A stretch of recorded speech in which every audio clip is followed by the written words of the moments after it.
muy afectuoso a toda nuestra linda audiencia de Soy Jesús, estoy vivo.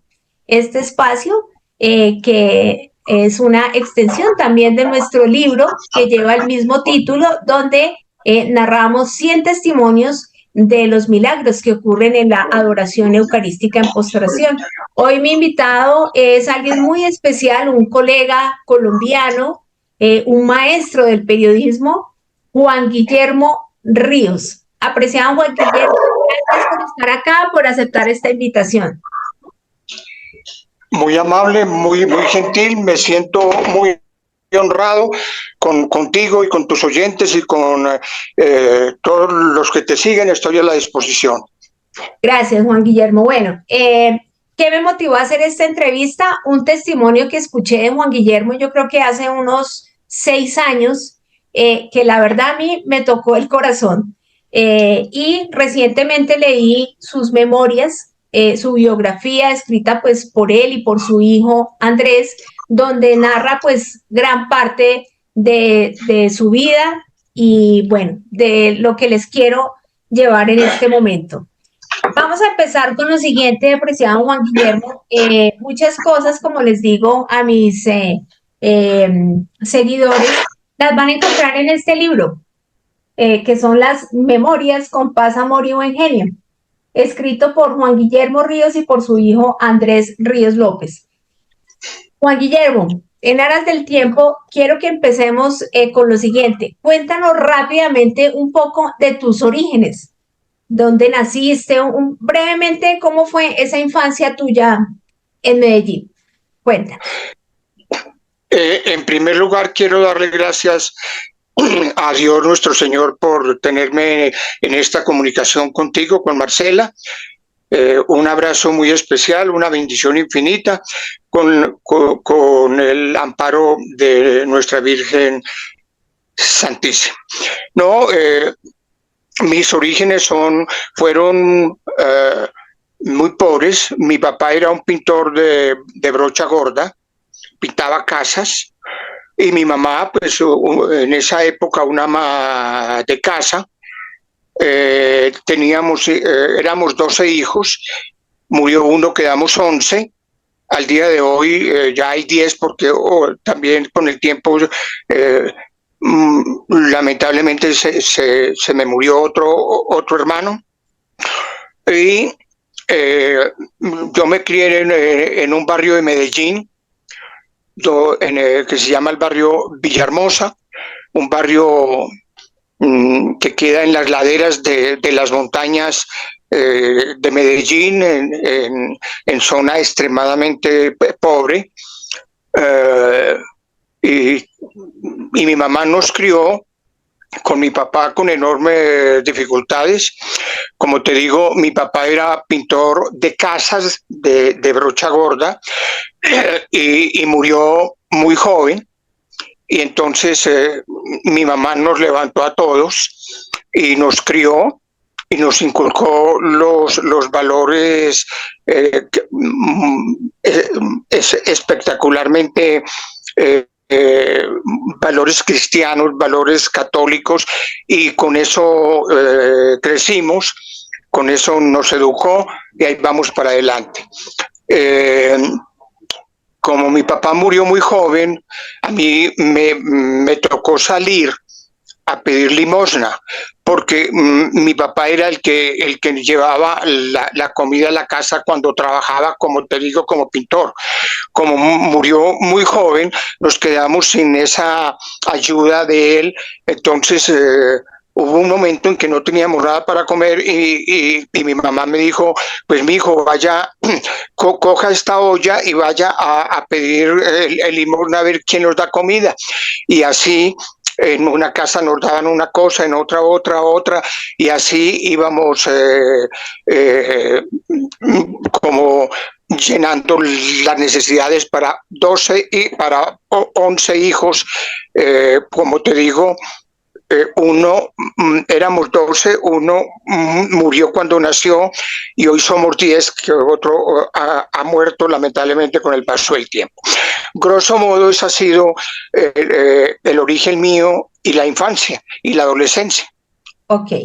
pero bueno, después viene un cambio también y una incursión en la vida periodística. Cuéntanos cómo fueron esos inicios por allá, finalizar tu bachillerato, te encuentras con la familia Sanín, muy conocida en Colombia, en la política colombiana, que es quien te da la mano y pues logras incursionar y avanzar en tus estudios y tu formación.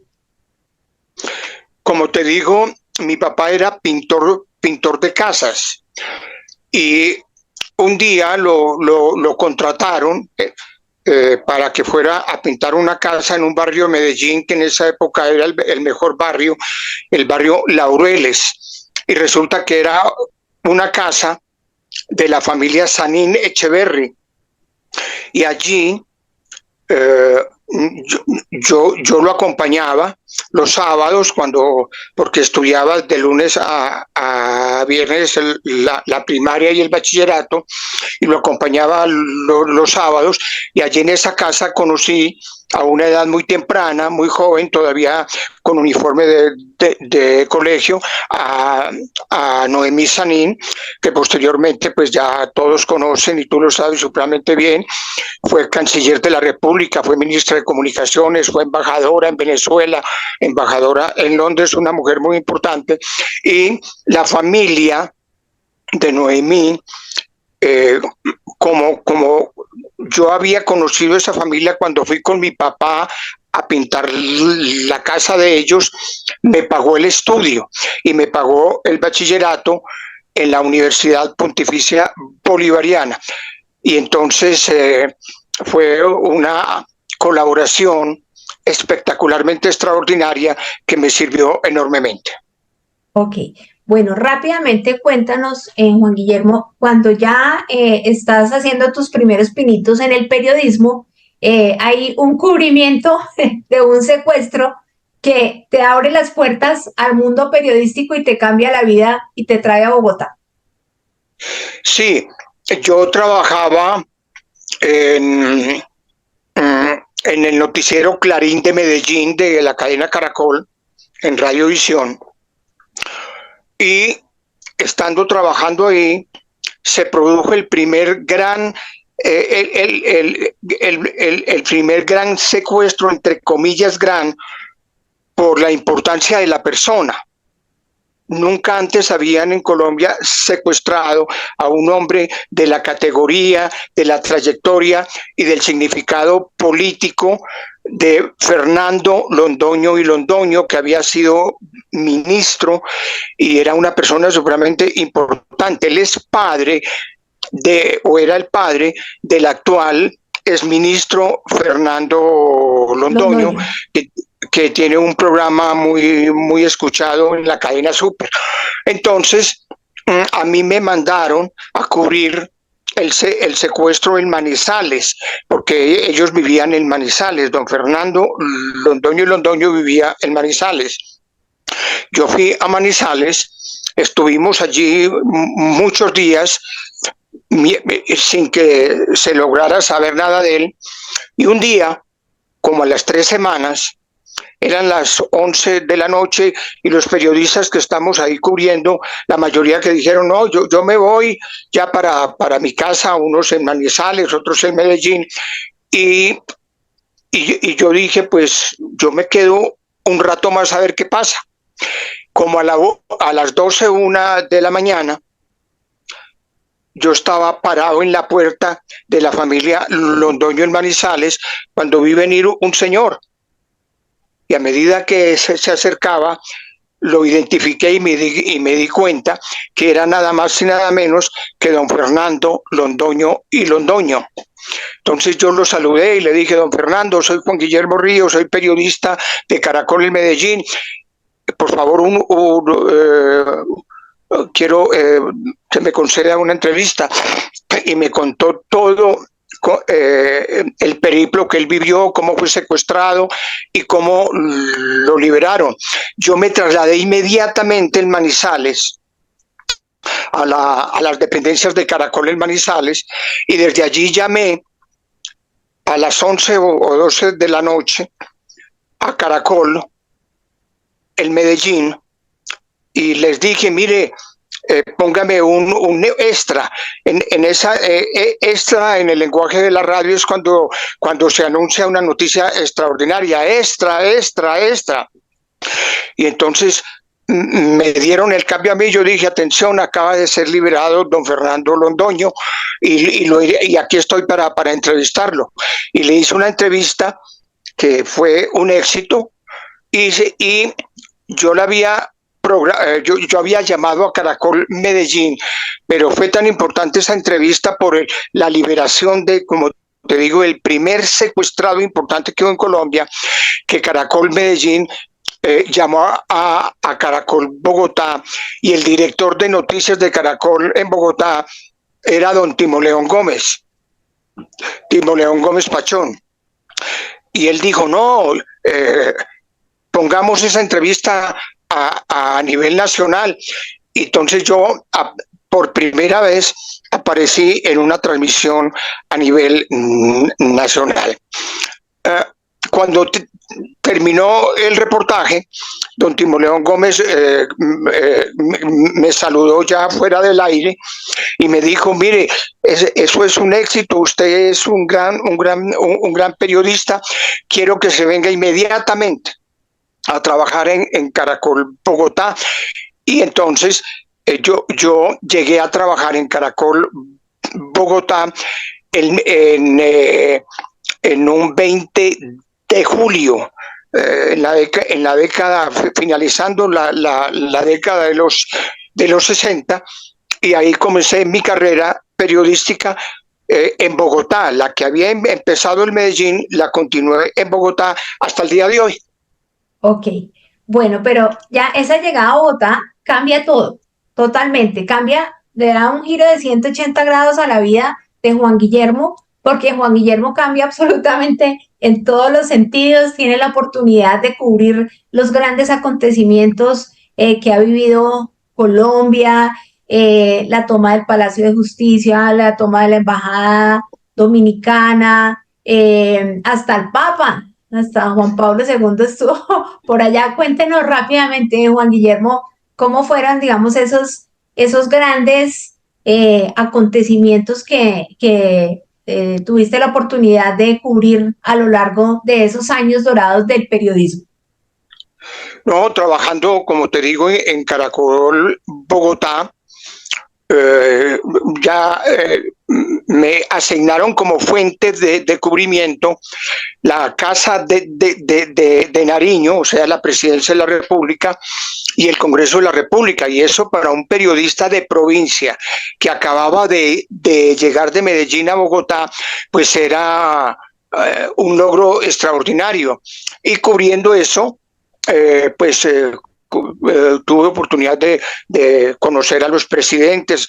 Eso ocurrió en la presidencia del presidente Misael Pastrana Borrero, un huilense, padre de Andrés Pastrana, que también fue alcalde de Bogotá y presidente de Colombia, y tuve oportunidad además de hacer unos reportajes por varias partes del mundo, y uno de ellos fue cuando fui a Roma para cubrir un hecho que era totalmente nuevo para Colombia. Por primera vez Colombia iba a tener 3 cardenales, que eran Monseñor Alfonso López Trujillo, Monseñor Darío Castrillón y Monseñor Concha Córdoba. Y entonces yo fui enviado por Caracol en Bogotá, que en esa época lo dirigía ya Yamid Amat, y yo trabajaba con él, y me dijo, váyase para el Vaticano y cubra esta noticia. Y allí fui y cubrí eso. Y tuve oportunidad de conocer muy cercanamente al Papa Juan Pablo II. Aquí en mi apartamento tengo fotos con él haciendo esa entrevista, que es extremadamente anecdótica y maravillosa. Bueno, anecdótica porque creo que a Juan Guillermo le pasó ahí una inocentada que nos ha pasado muchas veces a los periodistas. Rápidamente, cuéntanos qué ocurrió. No, pues eh, yo me enteré que el Papa Juan Pablo II, iba a recibir al otro día a las 10 de la mañana a los obispos y a los obispos colombianos, a los cardenales. Y entonces yo hablé con un señor Darío Castrillón, que no solamente era cardenal, sino arzobispo de Pereira, y le dije, yo tenía una amistad con él muy buena, y le dije, mire, yo me enteré que el Papa los va a recibir mañana. Me dijo, sí, yo le dije, yo quiero ir, y me dijo, vea, yo lo llevo hasta la puerta, hasta donde usted puede entrar en el Vaticano. De ahí en adelante usted verá cómo se defiende. Entonces yo me ingenié por ponerme un vestido negro, totalmente negro, todo negro, ¿no? Para, para ver si me confundía con un seminarista Con un religioso. con un religioso. Y fui y lo compré en la vía Veneto, en Roma, y al otro día llegué a las 9 en punto de la mañana al Vaticano, entré con los cardenales colombianos y como iba vestido de negro, fui pasando todas las puertas, todas, hasta que llegué a una sala y en esa sala, en cuestión de 5 minutos, esperamos y se abrió una puerta y por ahí salió el Papa Juan Pablo II. Terminada la reunión de él con los cardenales y los obispos de toda Colombia, yo me le lancé con la grabadora. Yo saqué la grabadora que la tenía medio camuflada debajo del saco y la saqué y le dije, Su Santidad, soy Juan Guillermo Ríos, un periodista colombiano. Por favor, un mensaje para Colombia y una bendición. Y ese mensaje para Colombia y la bendición, que yo pensé que iba a durar un minuto o dos, se transformó en un reportaje que le hice de 22 minutos.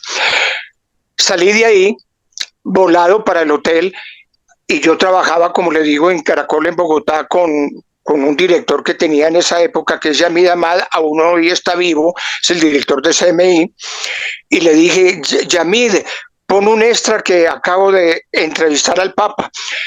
Él puso un extra y dijo, atención, Juan Guillermo Ríos acaba de entrevistar al Papa Juan Pablo II, aquí está el reportaje que él hizo. Y yo puse la grabadora a funcionar y no salía nada, no había ningún sonido, la entrevista que no salía, y a mí me decía, Juan Guillermo, ¿qué pasa? Estamos al aire, ¿qué pasa con la entrevista? Y yo intentaba y no salía. Pues, Marcela, de la emoción de haber entrevistado al Papa, yo había puesto la grabadora en pausa y yo dije, la pongo en pausa y cuando el Papa me dé el mensaje para Colombia, yo le quito la pausa y queda grabando. Pues se me olvidó quitarle la pausa y el reportaje de 22 minutos no me grabó. Ah, caramba. Bueno, son cosas que nos pasan a los periodistas. En algún momento algo nos tiene que pasar. Bueno, después de Juan Guillermo tienes la oportunidad también de ir a Bélgica, entiendo, de trabajar allá, de vivir allá, conoces el mundo, ¿sí? Te codeas con periodistas de alto rango en varias partes del mundo y tienes la oportunidad de venir a incursionar también en nuevos formatos periodísticos como lo que fue el noticiero de las 7 y el aquel Paz, Amor y Buen Genio. Cuéntanos rápidamente cómo fue ese conocer ese mundo y traer todo, absorber todo eso y traerlo para Colombia. Fue maravilloso, fue un reaprendizaje infinitamente extraordinario. Y como tú dices, yo tuve oportunidad de ir al Líbano y a cubrir la guerra del Líbano.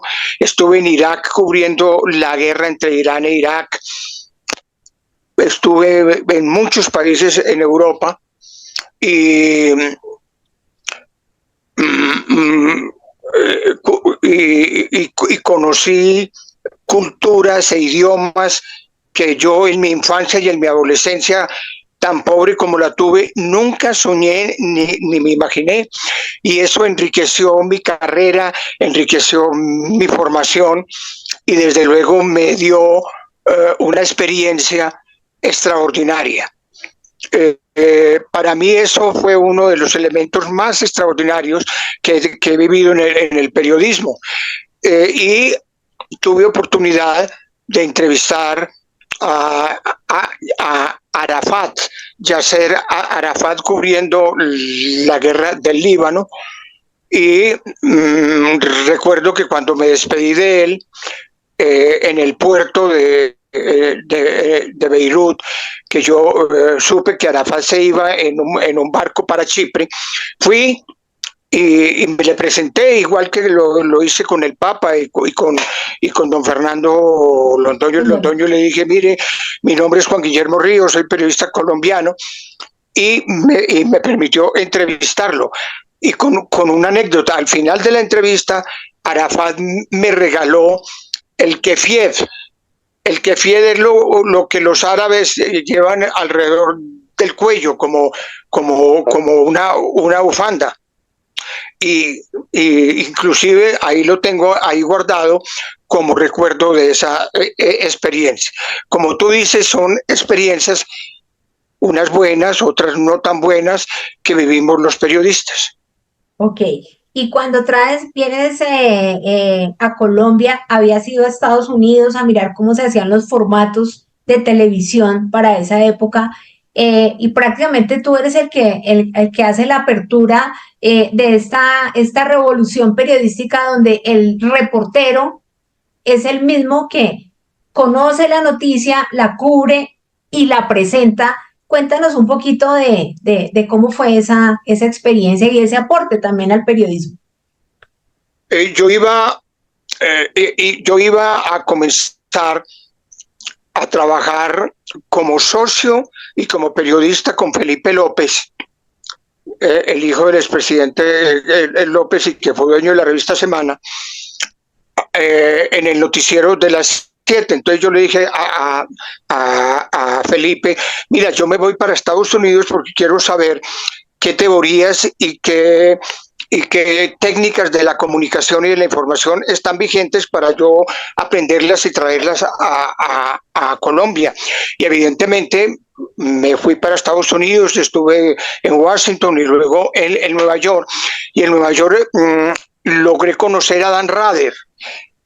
En esa época comenzó a formarse en el periodismo una escuela que se llamaba la Escuela de los Anchor. Anchor es ancla. Entonces, Anchorman, Anchorwoman, el hombre ancla, la mujer ancla. El hombre ancla, pues obviamente un presentador, y la mujer ancla una presentadora. Y entonces ahí conocí a Dan Rather. Y Dan Rather, que había reemplazado a Walter Cronkite, que fue el primer anchorman famoso y legendario que hubo en la televisión de los Estados Unidos. Me presentó a Dan Rather y me dijo, mire, un día que yo fui al estudio de la CBS para conocerlo, de la CBS News en Nueva York, y me dijo, mire, yo voy a retirarme porque ya tengo 70 años, pero me va a reemplazar Dan Rather, que es un alumno mío, se lo presento. Y me presentó a Dan Rather, conocí a Dan Rather y le dije a Dan Rather que me diera un consejo para aplicar en Colombia. Yo le dije a Dan Rather que yo venía a Colombia para iniciar la presentación de un noticiero de televisión que era el noticiero de las 7.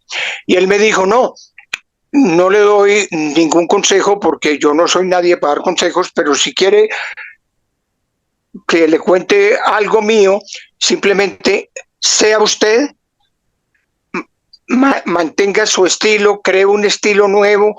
No le importen las críticas, no le haga caso a las críticas, imponga el estilo y sea original.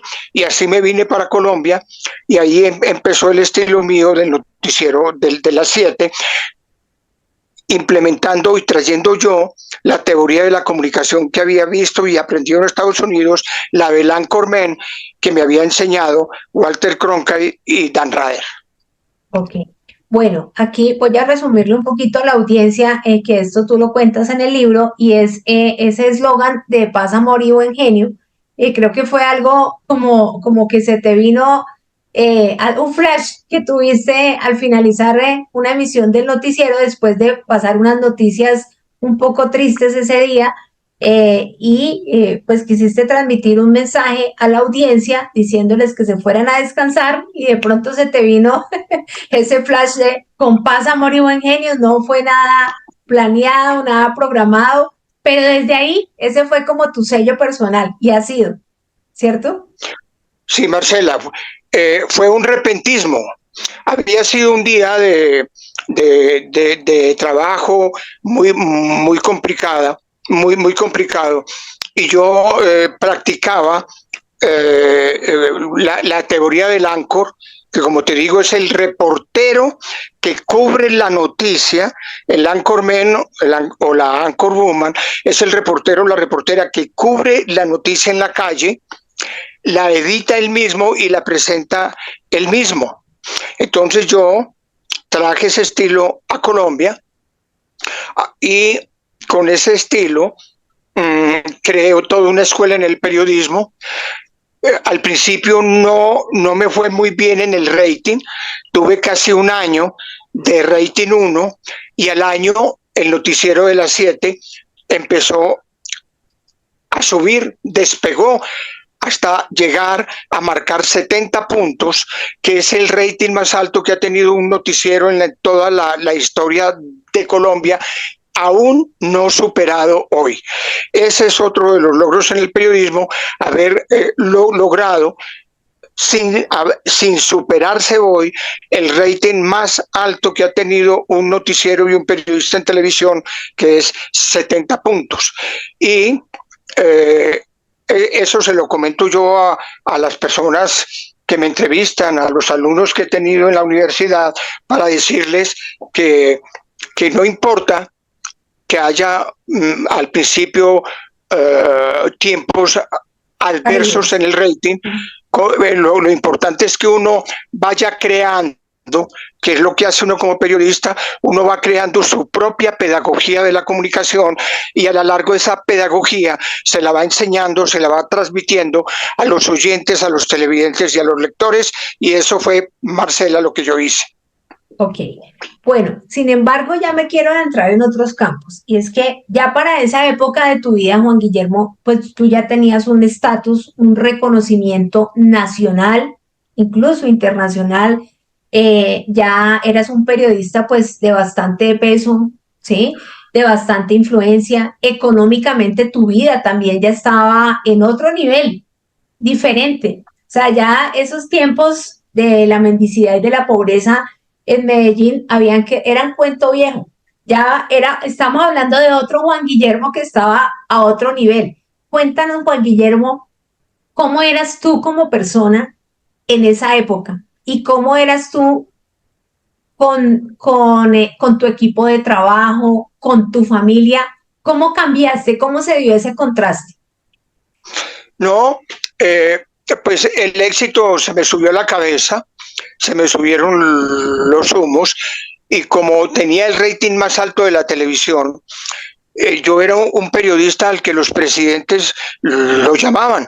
Entonces yo decía, tengo el rating más alto de la televisión, me ve el 70% de los televidentes y me llaman los presidentes una, dos o tres veces al día, debe ser que yo soy muy importante. Y eso se me subió a la cabeza y me hizo daño porque me volví una persona totalmente presumida y me alejó de la familia. A tal punto que le daba más importancia a la profesión con aras de conservar ese estatus que yo tenía como el rating y la fama, y y me alejé de mi mamá y de la familia. Y con el tiempo yo me di cuenta que estaba alejado, cometiendo un error, y un día estaba yo durmiendo y tuve un sueño donde una voz me habló y me dijo: vete para Medellín y despídete de tu mamá que se está muriendo. Al otro día yo agarré un vuelo y me fui para Medellín, y llegué y encontré a mi mamá sentada en la sala, mirando a través de la ventana. Cuando me vio, me abrazó, lloró, y yo igualmente lloré, le pedí perdón y me arrodillé. Y cuando ya me fui a despedir para regresarme para Bogotá, volví, me arrodillé, le dije que me perdonara y que me diera la bendición, y me dio la bendición. Yo me vine llorando. En el vuelo yo no hacía nada más que llorar y llorar. A los 3 días mi mamá murió. Dios me permitió ir a Medellín, reconciliarme con mi mamá, pedirle perdón, recibir su bendición y verla por última vez. Y con mi mamá hablo todos los días porque sé que ella está en el cielo con mi papá, y le pido que me bendiga y que me proteja. Bueno, Juan Guillermo, pero te me adelantaste porque hay un episodio de tu vida que no sé por qué no está narrado en el libro, que fue el testimonio que yo escuché hace 6 años y a mí me impactó mucho. Yo quiero que tú nos cuentes aquí, ahora, en otras entrevistas que he escuchado y que he visto tuyas, entiendo que tú te habías alejado totalmente de Dios, incluso habías incursionado en la masonería, ¿cierto? Sí. Exacto. Y estando tú en esa vida masónica, hay un episodio de tu vida que ocurre cuando tu hija Sarai, tu hija menor, es pequeñita y ocurre en el colegio de ella en una reunión de padres de familia. Cuéntanos ese episodio, Juan Guillermo, porque es clave para entender esta entrevista. Mi hija estudiaba en el Colegio Eucarístico Mercedario de Bogotá, que era liderado por unas monjas de la comunidad eucarística mercedaria, ¿no? Eran la comunidad eucarística mercedaria de la Virgen de las Mercedes. Y entonces un día yo fui a una reunión de padres, y estando en la reunión eh, entró un sacerdote que se llamaba el padre Gabriel, y dijo unas palabras. Entonces dijo que cerráramos los ojos y que nos pusiéramos en comunicación con el Señor. Y él empezó a hablar unas palabras, y yo dije, pero si él se está refiriendo a mí, él se está refiriendo a mí, está narrando todo lo que es mi vida y lo que fue mi vida en el ateísmo, y lo que es mi conversión. A la salida, mi hija Sarai, que me dijo: papá, ¿escuchaste el mensaje que te dio el padre Gabriel? Yo le dije, sí. Mi hija Sarai mi hija se llama Sarai, es politóloga y economista de la Universidad de los Andes, y se casó y está viviendo y trabajando en los Estados Unidos. Pues ella a la salida me dijo: este mensaje te lo mandó Dios. Fue una cosa extraordinaria y maravillosa, y ese es otro elemento celestial que ha influido enormemente en mi nueva vida. Ok. O sea, es decir, ya tú, para esa época que Sarai era una nenita como de 5 años, entiendo, más o menos, tú ya te Sí. habías, o sea, ese episodio fue el que para ti fue como una especie de iluminación de conciencia, un reencontrarte con Dios, o antes de eso ya habías dejado la masonería y habías vuelto a Dios. No, yo en la masonería estuve unos 2 años, y y cuando ya cuando recibí el llamado para la conversión, obviamente abandoné todo eso, y como hoy soy un católico. Yo me defino como el más católico de los cristianos y el más cristiano de los católicos.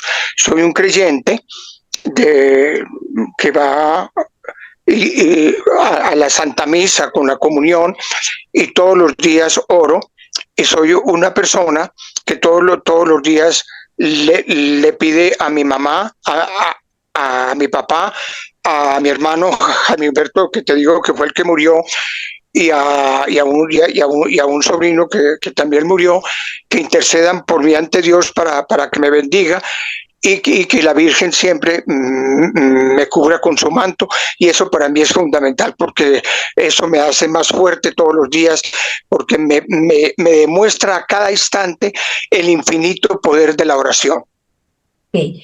Sin embargo, ese reencuentro con Dios de alguna manera se vio nuevamente como hubo como una ruptura cuando viene tu tema de salud.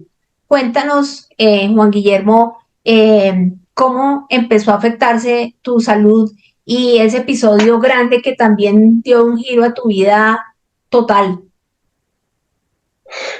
Yo había tenido una crisis en el matrimonio y estaba viviendo solo, y viviendo solo, comencé a sentir mareos todos los días, sentía mareos permanentemente, desmayos. Entonces, una hermana mía que se llama Luz Marina fue y me visitó un día, y me encontró desmayado en la cama. Entonces me dijo, ¿qué te pasa? Y le dije, no, todos los días me dan desmayos. Entonces ella que me acompañó al médico, y el médico, el primer médico se equivocó en el diagnóstico un año, y me dijo que yo lo que tenía era unos mareos muy temporales, que eso era a veces Cálculos, común. ¿Ah? cálculos renales. Y me dijo, eso es producto de los cálculos renales. Cuando uno tiene cálculos, me dijo el médico, a veces los cálculos para salir son muy fuertes para salir, y dejan un dolor en el cuerpo que producen esos mareos. Sin embargo, como él se equivocó un año en el diagnóstico, ese año lo ganó el cáncer, pero a mí no me habían todavía dicho que yo tenía cáncer. Al año sufrí un desmayo que fue impresionante, y me llevaron al médico, y entonces el médico me ordenó que me hicieran exámenes en urgencia, y los exámenes lo que demostraron era que yo tenía un cáncer terminal que me había hecho metástasis, había comenzado en uno de los riñones y se había extendido por el cuerpo.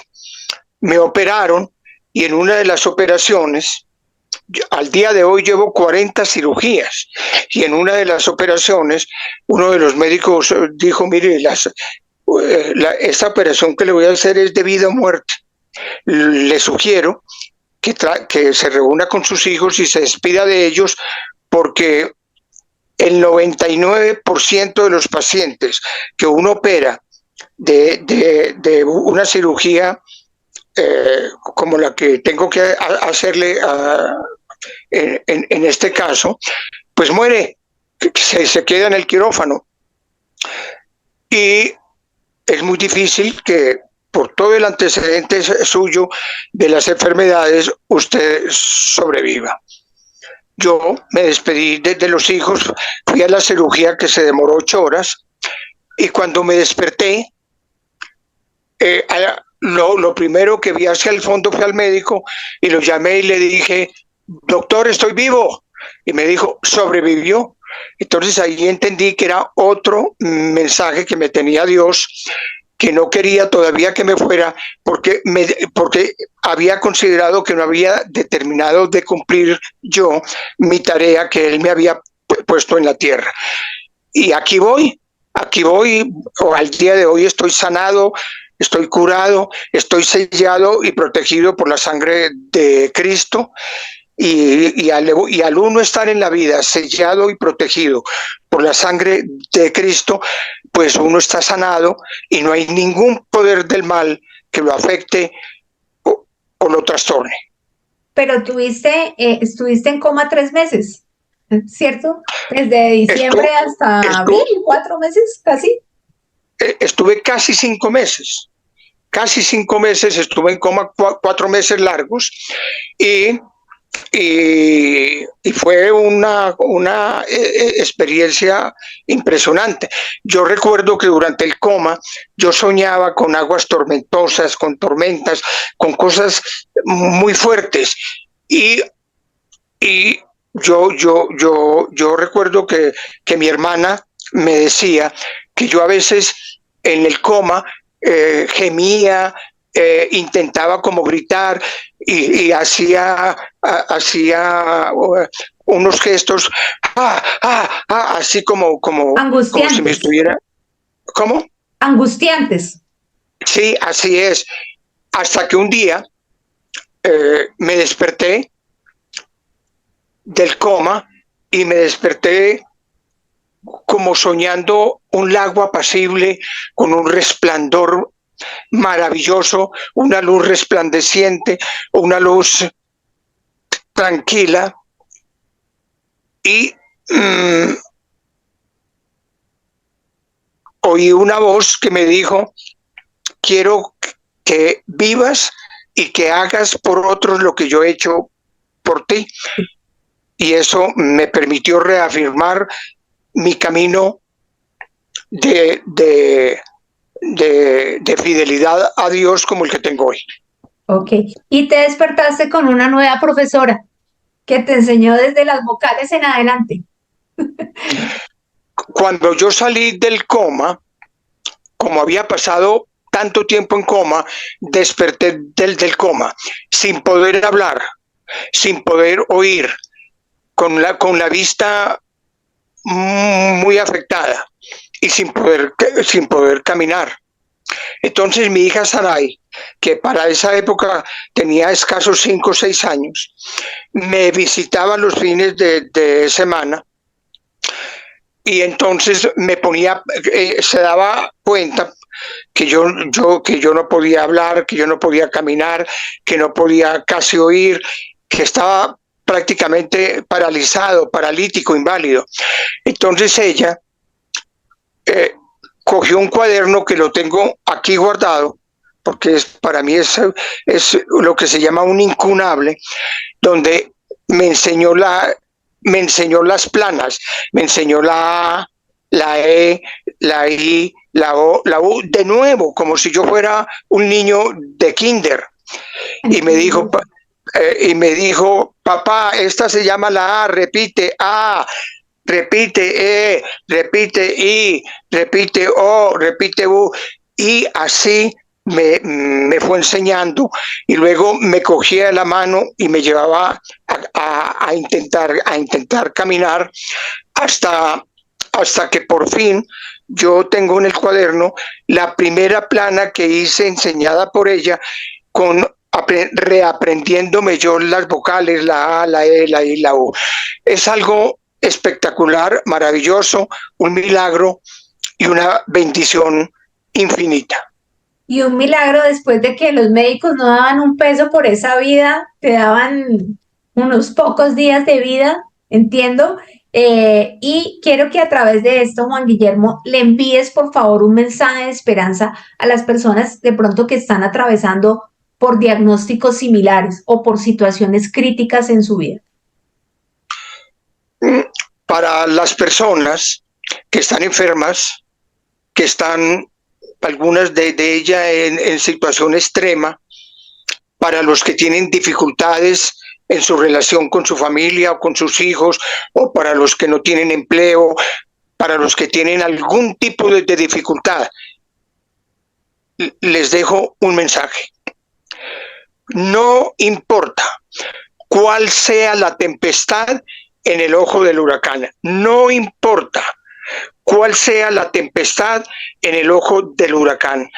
Toda adversidad, no lo duden, no importa cuál sea la tempestad que ustedes tengan en su vida, en el ojo del huracán, los problemas que tengan, las adversidades, toda adversidad se vence con la fuerza del Espíritu y con la fuerza de la fe, y con paz, amor y buen genio. Y buen genio.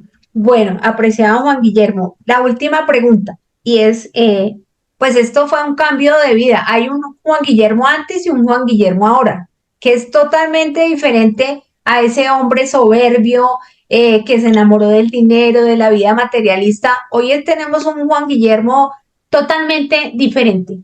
Es un hombre muy distinto, ese Juan Guillermo que tenemos ahora. Rápidamente cuéntanos hoy cuál es tu esencia, Juan Guillermo. No oí bien la parte final, que te cuente Sí, qué. que quiero que nos cuentes hoy cuál es tu esencia, Juan Guillermo, porque de esa fecha han Sí. pasado prácticamente 25 años, donde creo que te daban 2, 3 meses de vida y han pasado 25 años, 40 cirugías, diagnósticos de cáncer, y aquí estás, Hoy Juan Guillermo. pues Marcela, al día de hoy estoy sano.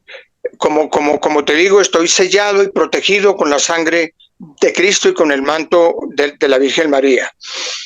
Al día de hoy llevo más de 1 año y medio sin cirugías. La última cirugía me la hicieron hace 1 año y medio largo. Llevo 40 cirugías y no he vuelto a tener una cirugía, que eso para mí es algo sencillamente extraordinario. Estoy bien, estoy sano, hago ejercicio, trabajo en el periodismo,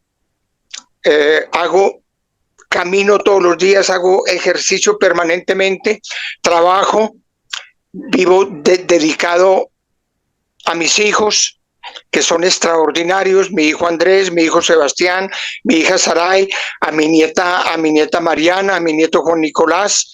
Tengo 3 hijos y 2 nietos, y vivo dedicado a la profesión y a tratar de servirles.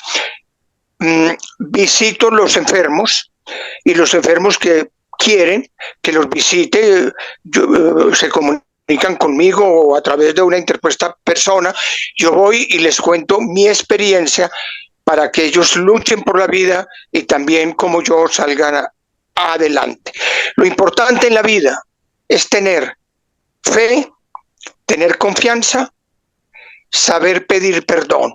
En la vida hay que saber pedir perdón, y que no olviden que más importante que el perdón pedido es el perdón ofrecido. Sí. ¿Cuál es el perdón pedido? Es cuando a un papá o a una mamá o a alguien de la familia o a un amigo se le hace algún tipo de ofensa o de incomodidad, y entonces esa persona exige que uno le pida perdón o que le perdonen a uno por un irrespeto, por alguna cosa. Más importante que el perdón pedido es el perdón ofrecido, porque el perdón pedido, el que pide o exige que le pida perdón, ese perdón no llega a Dios. En cambio, el perdón ofrecido es el que uno ofrece en la gracia de Dios. Ese perdón ofrecido es el que llega a Dios, porque lleva a un perdón infinito. Y tengo varios ejemplos muy rápidamente para concluir de lo que es un perdón ofrecido.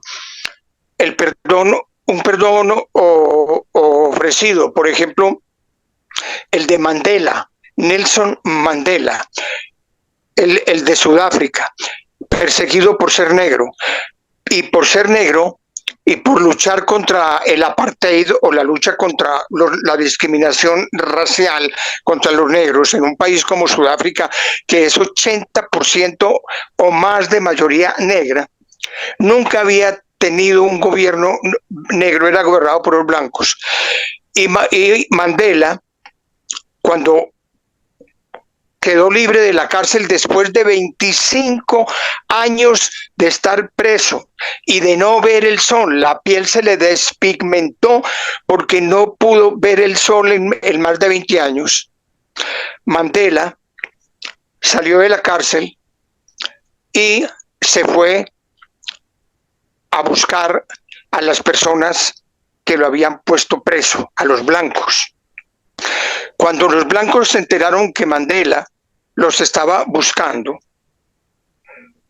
pues dijeron, ahí viene ese negro a quien tanto perseguimos y castigamos, viene a vengarse de nosotros. Tenemos que defendernos de él. Y Mandela llegó, los cogió de la mano y les dijo, no, yo no vengo a vengarme, yo vengo a pedirles perdón. Entonces, uno de ellos dijo, pero si nosotros fuimos los que te ofendimos, los que te perseguimos, los que te encarcelamos y te golpeamos, ¿por qué nos pides perdón? Y Mandela dijo, porque algo tuve que hacer yo para que ustedes actuaran como yo hice. Por favor, perdóneme.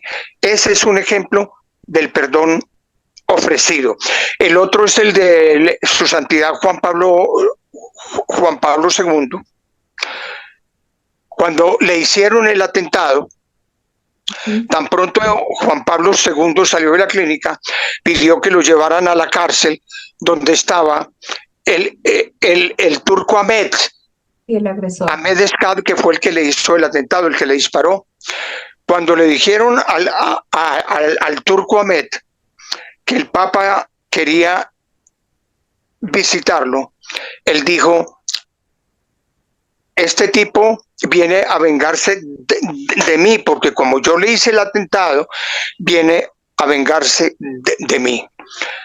El Papa llegó y se arrodilló delante de él, lo cogió de la mano y se arrodilló y le dijo, vengo a pedirte perdón. Eso es otro ejemplo del perdón ofrecido. Y el turco que le dijo, pero ¿por qué me pides perdón si yo fui el que te hice mal?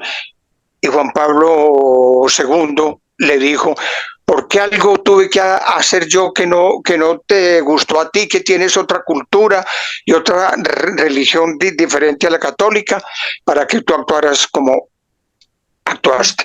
Perdóname. Y se arrodilló y le cogió la mano y después lo bendijo.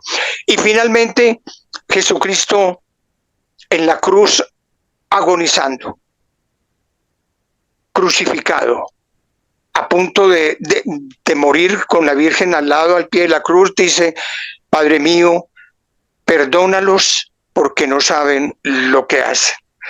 Perdona a los que lo llevaron a la cruz. Jesucristo dice en la cruz, Padre mío, perdónalos porque no saben lo que hacen. Es el perdón pedido. No olviden este gran mensaje que les dejo. El perdón que llega a Cristo es el perdón ofrecido, no el perdón pedido. El perdón ofrecido es el que se hace desinteresadamente, amorosamente, y el que sinceramente perdona en el corazón.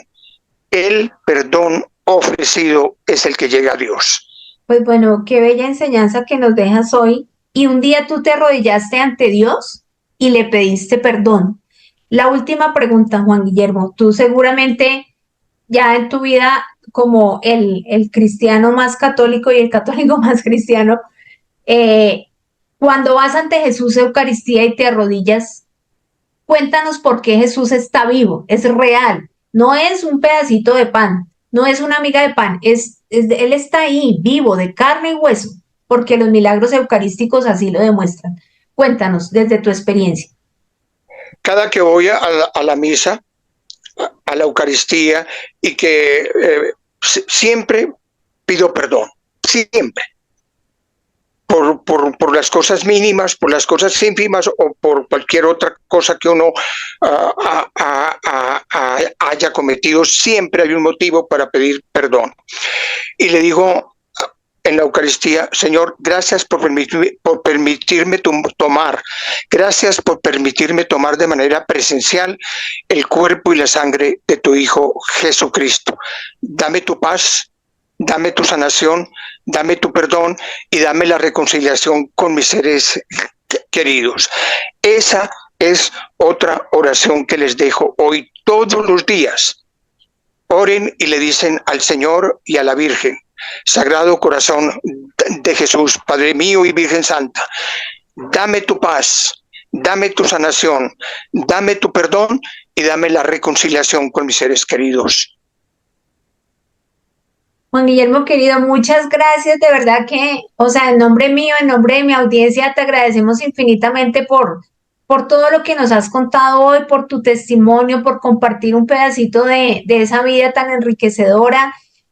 A ustedes, pues, la idea es llevarles este mensaje de esperanza. A ti te deseamos que sigas conservando esa salud física, espiritual, para ti, para tu familia. Y no, Juan Guillermo, gracias a ustedes. ¿Qué les digo, mi querida audiencia? Recuerden que Jesús está vivo, que Jesús no es un cajero electrónico al que vamos a arrodillarnos y a pedirle y a pedirle y a pedirle, no.